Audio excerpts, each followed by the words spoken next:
Hello friends, Anantapuram ప్రజలకు విజ్ఞప్తి. రోజు రోజుకు పెరిగిపోతున్న ట్రాఫిక్. తపోవనం, బళ్ళారి బైపాస్, కళ్యాణదుర్గం, రుద్రంపేట దగ్గర అయితే ట్రాఫిక్ హెవీగా ఉన్నది.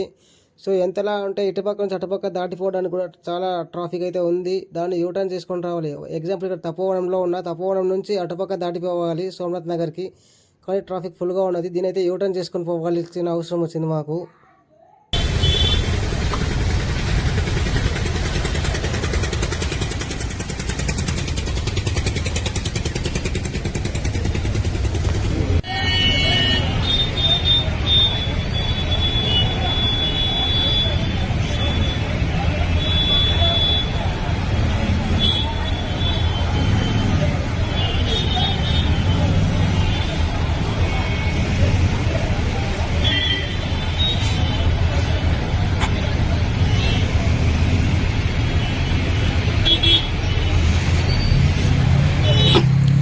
ఇప్పుడు చూడండి ఫ్రెండ్స్, 6:30 7 అవుతున్నది. ఇప్పుడు ట్రాఫిక్ అయితే తగ్గుముఖం పట్టింది. ఇది